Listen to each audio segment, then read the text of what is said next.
महाराज जी, भगवान का आश्रय लेकर कार्य करते हैं तो भगवान का आश्रय में तन्मयता होने लगती है और कर्तव्य कर्मों में अरुचि सी होने लग जाती है। केवल श्री हरि में ही तन्मय होने की ललक रहती है।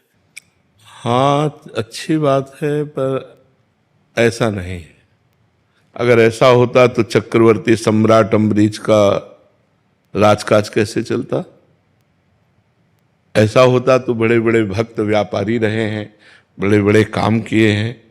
हमको ये चाहिए कि भगवान का सुमिरन, भगवान का आश्रय करते हुए कार्य को सम्यक रूप से करें, इतनी भी त्रुटि न होने पावे, तभी तो भगवान की भक्ति का प्रभाव माना जाएगा। अगर ऐसा हो कि भगवान की भक्ति सब कार्य रुकवा देती तो फिर भगवान को कैसे प्राप्त कर पाएगा और वो व्यवहार कैसे कर पाएगा?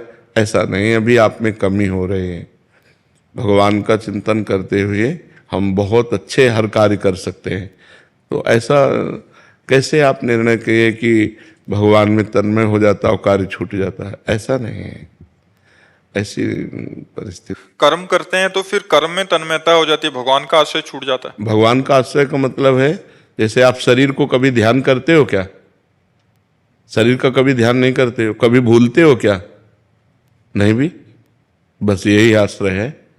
हम किनके हैं? श्री हरि के हैं, हम प्रियाजू के हैं, हम प्रभु के हैं और खूब कार्य कर रहे हैं बढ़िया मन लगा के, और उस कार्य को प्रभु को अर्पित कर देते हैं। 4 घंटे, 6 घंटे, 8 घंटे ड्यूटी की, हाथ जोड़ा है प्रभु, 8 घंटे से जो कार्य हो रहा था वो आपका ही है प्रभु, ये पूजा स्वीकार करो। ऐसे ऐसे गृहस्थी में चला जाता है। अब आप ऐसा कि हम हरि में तन्मय हो गए तो फिर कार्य, मुझे तो ऐसा कम ठीक लगता है।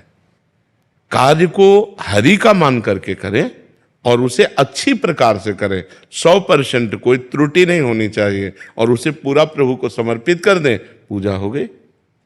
जैसे हम रसोई बना रहे हैं तो पूरे विवेक पूर्वक, अगर नमक नहीं पड़ा तो कैसे प्रभु को भोग सुंदर लगा पाएंगे?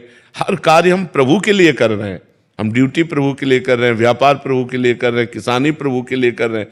एक होता है अपने लिए करना और एक होता है प्रभु के लिए करना। भक्त प्रभु के लिए करता है, तो जो प्रभु के लिए कार्य किया जाता है तो और सजाकर अच्छी प्रकार किया जाता है। तो अच्छी प्रकार से जो भी कार्य करो, अच्छी प्रकार से करो और उस कार्य को भगवान को समर्पित कर दो, और बीच बीच में राधा राधा सुमिरन करते रहो।